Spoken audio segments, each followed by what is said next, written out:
Hey everybody, it's Andy. Today I'm going to be doing a review of the Black Ember TKS Sling.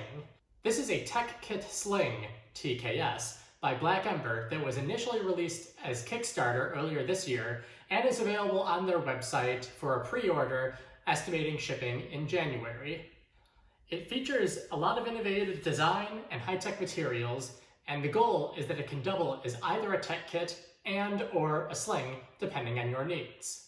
I'm going to go over the bag, show you the ins and the outs, and give you my opinions on how they did and what they could do better. If you like content like this and want to see more, please smash that like button, leave a comment below, and subscribe to my YouTube channel. Alright, so the TKS is a 2.5 liter sling. The exterior and most of the materials are made out of an HTX high tenacity 3-layer fabric.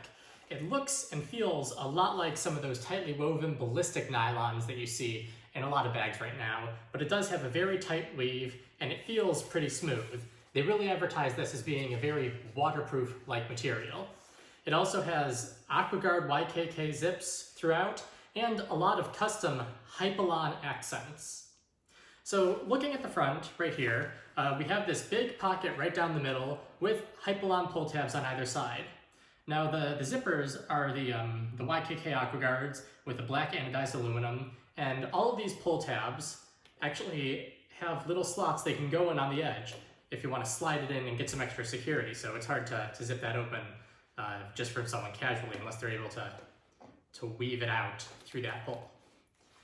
Going over to the bottom of the bag, we just have the seam connecting it and the bottom of the zippers, and then the zipper wraps around the left and the right. Over here, we do have a little hanger tab if you want to hang this up somewhere or just attach it to something in a bag or on a lanyard. On the back here, we have basically a hideaway point where you can tuck away the straps that make it a sling, and these pull out really easily. They fit in relatively flat, they don't add too much bulk, but it can eat into the inside when these are here. And now what we have are some little wings and a fidlock buckle that attaches the sling handle to itself. We also have on one side here a lengthening pull cord with some plastic hardware, as well as on this side there is another plastic D-ring and this is an aluminum little pull attachment with another Hypalon pull. At the top we also have the two zippers that make up the main opening and a solid line here. Looking into this front pocket, we see that it zips all the way across. If for some reason you want to keep the zip open, you can put this pull tab through the end point again. But in here, what we have is a nice key leash that is also magnetic, so it attaches and detaches really easily. It has a nice bright orange bit here, and here I just have my keys. We also have a little pocket here where you can put your cell phone as a slide in, and over here we have an opening into the main compartment where you can slide a phone charger. Now I would demonstrate this if I wasn't using my phone to film this, but one thing that I kind of don't like here is that if you have your keys on the key leash and your cell phone charging in the pocket, there's a chance that these keys can get all over and scratch up your phone. So you gotta make sure you put it facing the other way, or you don't have keys and the phone in there at once. Looking in now to the main compartment, this is one of those bags that does a full clamshell style zipper opening, and it's divided into two parts. Over here, this is the back side, we have this stretchy mesh material with a single zipper into a large pocket. And over here I've put a lot of my COVID supplies, a handful of gloves, a N95 mask and a Tom Ben mask V1, and some hand sanitizer. Also, it came with the bag. I got this secondhand from someone who got it through the Kickstarter, but Black Ember provided a little notebook with some graph paper and this pen that has the Black Ember logo in there from Poppin. On the inside here, we have a nice gray ripstop nylon material, and I really like the feel and the look of this. I think this is a very high quality ripstop nylon, and that's really it for this half of the bag. Over here, we have the Black Ember logo on this kind of thick rubbery thing. I feel like this is thicker than it needs to be, just adding a bit more bulk and weight unnecessarily, but it does feel nice. And then we have this Fidlock style buckle. Unlike the Fidlock on the outside, this is actually a plastic material, but still with the Hypalon pull and these Hypalon attachments. Now right here, there's a little bump that is intended to be a compartment where you can slide in a pen. One thing I've noticed though is that because this is such a rigid Hypalon, it's actually pretty thick, and the pen that they provided doesn't fit in very well unless you sort of finagle it and then you push it in. I really wish this had been providing a little bit more give, something maybe elastic or just something with a bit more room. For some reason, bag manufacturers nowadays have decided that pens have to be super slim and super small. So if you're someone like me that likes writing with fancy fountain pens or something that might have a bit more girth for ergonomics, this can be really irritating. All right, here I've folded back the side of the pouch. You'll notice this is a very water-coated material, the inside of that exterior fabric, so that we can really get a good look at the tech organizer. We have a similar origami design to the Peak Design Tech Sling, but this is only half of the bag, so you don't have quite as much room.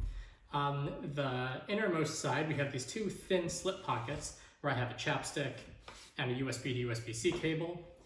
We have this middle pouch that goes the whole length. I don't have anything in this, and I'll explain a bit why further on. On this side, I have my AirPods Pro case. On the other side, I have hand lotion. And past the origami, there's this larger full-length pocket where I'm able to put my Anker Power Core Fusion, and there's a hole where you can put the wire, or the cable, so that it goes into that front pocket, and this is how I was able to charge my phone.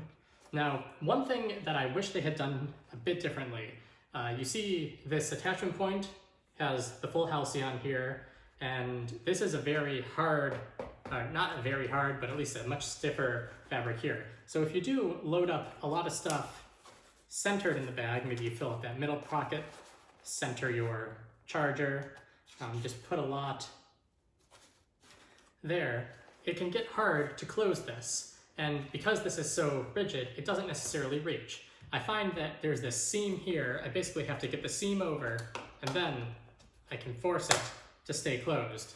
But it's really, I wish there were a bit more give there so that I could make better use of this pouch. All right, so to put on the sling, you can sling it over like any sling bag. And you see it fits across the back. You can do the flip around to get access to the main compartment or into the front. But one of the things that I've noticed about this bag is it definitely has an intended way to wear it. If you want to keep the opening on top, you basically have to sling it over your left shoulder, because that way, when you reach in, your phone will be able to slide into the pouch and pull it out. If you have it on the right shoulder, then this will be angling down and you have a chance that it might fall out. Also, I've noticed that if I have it with the compartment facing up, but the bag over my right shoulder, this little Hypalon attachment point or pull handle is sticking up like an antenna, and I think that's just a very odd look. Now, I think the goal of this was so that you could do some quick tightening or loosening of the bag, but I personally don't find myself loosening or tightening the sling while I wear it. I just do the wraparound, and if I need to take it off, I take it off. One thing that I have also noticed is that sometimes the pull tab on the Fidlock gets stuck on the other side of the D, or through the D-ring. So if you go to pull to take it off when it's taut, it can sometimes be a bit more difficult. So that's pretty much everything for the Black Ember TKS Tech Kit Sling. It's a very well thought out design. It has some nice high quality materials, but I feel like there were a few design points that make this not the perfect item for me. Most notably, I feel like the use of Hypalon instead of some more flexible materials on the inside for the pen attachment and the locking for the tech compartment really make this more strict and difficult than I would have liked for a tech attachment. Also, the combination of the key ring and what is clearly a phone attachment in the front such that the keys can scratch up the phone is just unforgivable to me. I really like how in other slings, such as the Air City Sling, I was able to put my phone on one side while having my keys in the front. I do, however, really appreciate the ability to stick this charging cable from the tech kit slide into the phone half so that I can charge my phone without taking things out or moving them together.